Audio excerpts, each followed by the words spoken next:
Okay. This is another interesting one where my head goes off in several different directions. My teen wants to switch to another APG because his friends from school go there. What should I do? That's a really good question, and one that I would encourage you to bring to your sponsor for sure. You went through that. Yeah. Well, I mean, I guess my first question is wondering if that's the actual reason. For me,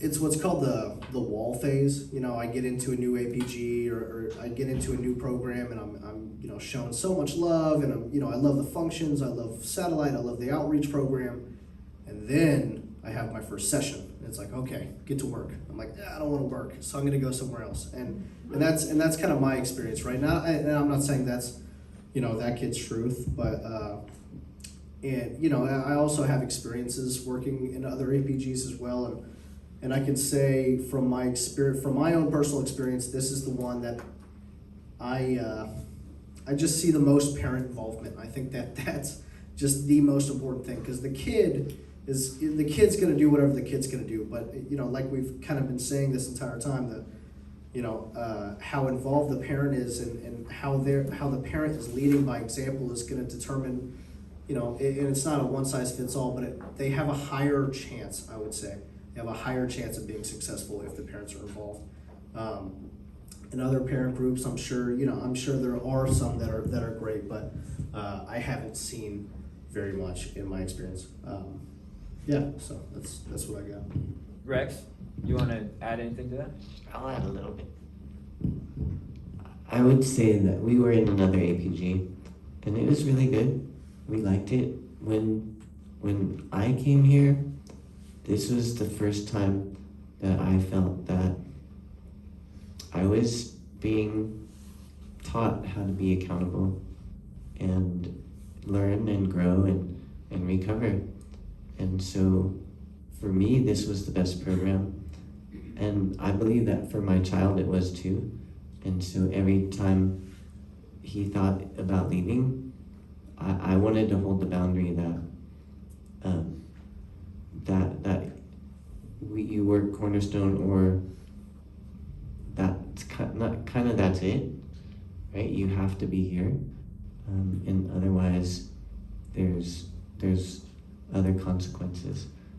Like I don't know how Joe says it. How do you say it, Joe? When Say what?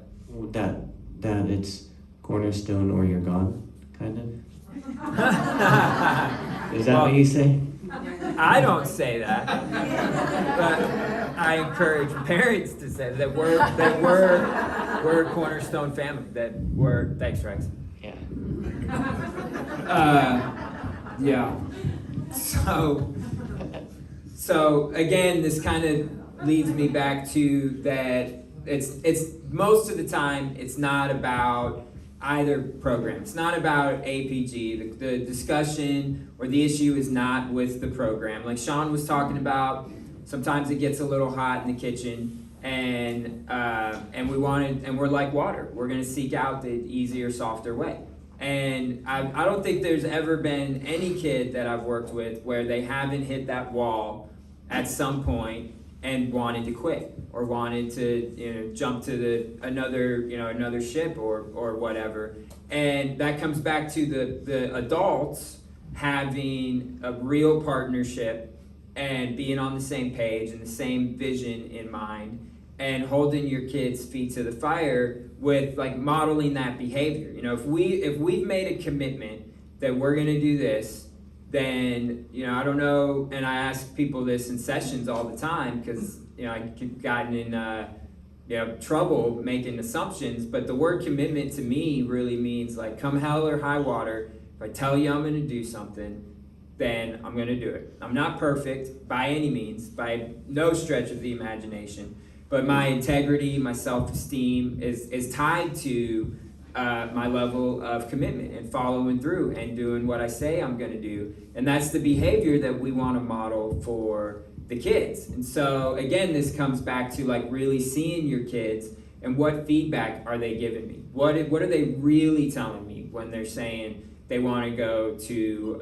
another APG or whatever, that they've got some fear going on. That, I mean, usually it's some kind of fear, or there's some kind of emotion or feeling that they're stuffing, or almost anything that we could talk about would come down to an honesty issue. You know, for us, our kind of working definition of honesty being that honesty is the freedom from self-deception, fairness in dealing with others, and the willingness to admit wrong. So somewhere in that description, you can almost find just about any issue that will arise. And so if we're working our program and practicing our principles, honesty, integrity, follow through, you know, so on and so forth, then it won't be that difficult to kind of snuff these things out. And most of the time in that regard, it's just like a puff of smoke. You know, the kid's like, well, I want to do this or I want to do that. And when the parent is like, great, well, that's not what we committed to. We all made a commitment. You're not in this alone. We made a commitment to this as well. We're entirely prepared to uphold our end of that bargain. So there's an empty bag by the front door. If that's what you want to do, go ahead and fill your bag with that crap and you'll leave my home. You know, and usually when parents respond like that, then the kids start stuttering. They're like, wait a minute, no. You know, because they want the boundary and they want to be held accountable. You know, I talk about this a lot, but there's really three things that kids want to know. They want to know who's in charge, what are the rules, and will they be enforced. And when they know those things, not just believe, but they know those things, then that's really where the boundaries are created, and that creates some safety and some trust. And it's also just a really bad precedent to set one way or another. Rather a kid is leaving another group and coming here, or leaving us and going to another group. You know, either way that goes, it's really important that it's done, if it goes that way, and sometimes it does, that it's done with a high level of integrity, and that the adults are talking, and the kid is not the one making the decision. Whatever the decisions that are to be made, it's really important that it's on your terms, not your kids. That it's on your terms, that it's your way. You know, you guys are the dictator.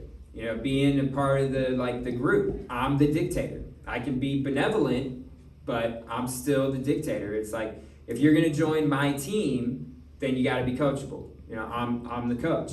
And that's the same approach that I encourage the parents to have with their kids, that you're on my team. So I'm the coach. You gotta be coachable, kid. And if you're not, well, then that's why we've got plan B and plan C's and, you know, these other options, because again, it's about the behavior, and it comes back to it being about the behavior.